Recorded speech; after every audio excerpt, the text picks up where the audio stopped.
As promised, it's time to kick off the week with a great chat with our friend Craig Button, our NHL analyst. Craig, here's a frightening thing to hear if you're a Toronto Maple Leaf fan. They are dead last in the Atlantic a year after winning the Atlantic.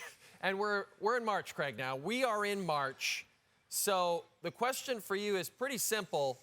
Is it retool time, or is it time to just take this whole thing right down, burn it to the ground, and do a complete rebuild? Well, I think it has to be a rebuild. I'm not a big believer in burn it to the studs and burn it down. I don't believe in that, but you have to rebuild it. The bottom line is you talk about first place to last place. It's not a team that's a contender. And you talk about wanting to contend for the Stanley Cup. That's the goal of every NHL team. And the promise for the Toronto Maple Leafs over the last number of years was exactly that. It was realistic. Yeah, they fell short, and we can debate and argue why they fell short and how close they may have come in certain instances, but they fell short, but there was promise. The promise is no longer there. They're not a Stanley Cup contender, but more to that, they don't have a cupboard full of young players and prospects. They don't have a drawer full of selections in the draft. So now, how are you going to get better? You can look and say, oh, well, we got free agency. Free agency is not a tool to make your team a real serious competitor. And I think for the Toronto Maple Leafs, as hard as it is, you have to look at the rebuild part of it. If you're just going to tinker and you're just going to kind of fiddle with the dials and you think this little thing here or that little thing is going to get you back to contending, you're just kidding yourself. And more than that, you might be back to the 80s. And for people that remember the Toronto Maple Leafs in the 80s, it was not a pretty time. It was not a fun time.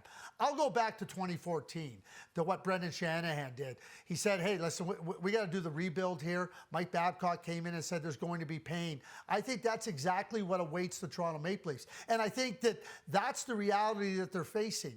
And if you look at the game against Tampa Bay coming back from the Olympic break, they couldn't play in that game.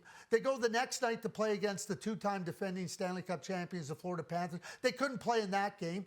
Then they play the Ottawa Senators, and they can't play in that game. What game can they play in that gives them success? They're not built to have success now. And now you got to examine how the process starts. And the ending is what everybody wants, to be a contender. They are far from an ending.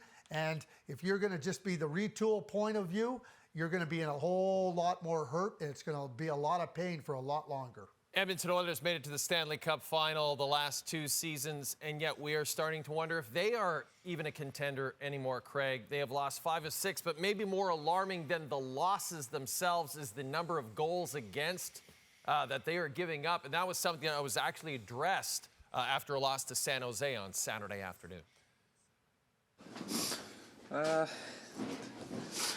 I don't know. Just, I don't know. It sounds like a broken record, but just giving up too many goals. It's hard to score 5, 6 goals every night. So, yeah. It's unfortunate. You score 3 goals in this league. You win most of the time. 4, you should be winning. You know, you shouldn't be forced to score 5 or 6 to win hockey games.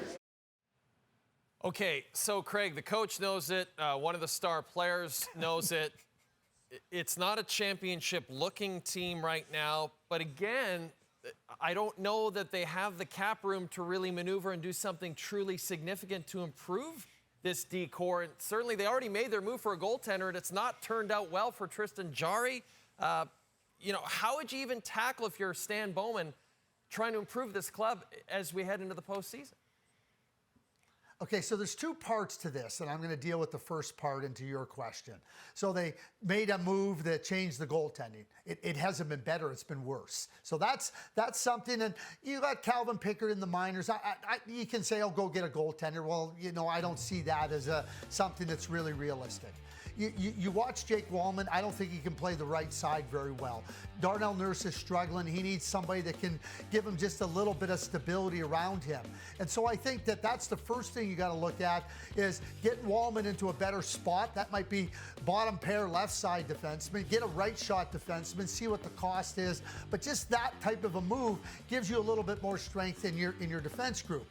because the bottom pair is not going to help you in any significant way either. Then you go to the forward group. We know how great McDavid and Draisaitl are, and they are, and you get behind in a game. When they're down by 1 and they pull the goalie, I'm going, oh, they're going to tie it up, because you got Bouchard out there and Hyman out there and Nugent-Hopkins out there. It's unbelievable what they can throw at you. But they don't have enough depth. They don't have enough support or strength behind them. So if Stan Bowman can go out and add another forward, somebody that can play in the third line center role, I think that would help strengthen their team. Can it be big? Can it be significant with respect to, nameplay? I don't think so, but you can still strengthen your team. Now I'm going to flip to the other side here. When you look at the Edmonton Oilers, I don't think this team is anywhere near as strong as it was 2 years ago. I don't think it's as strong as last year. But they're in the Pacific Division, Jay. It's the worst division in the National Hockey League.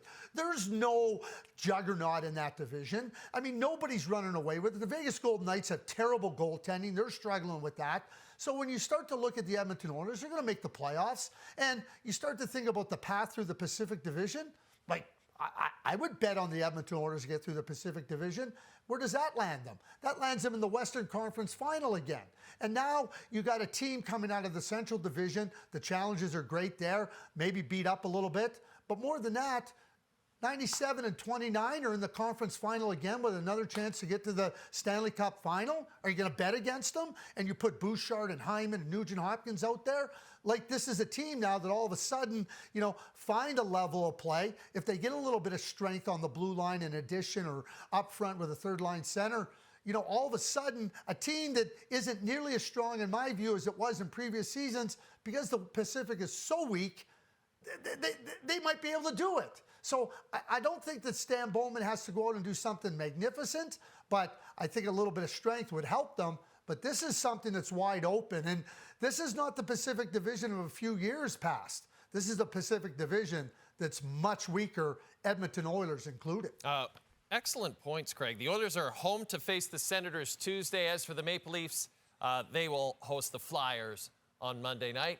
Craig Button, always great to see you. And don't forget, Craig will be a massive part of our Trade Center show this Friday. Hopefully we've got trades. I mean, we can't guarantee it, but we're really, really hoping we have trades. It's Canada's #1 trade deadline show, and it's brought to you by Harvey.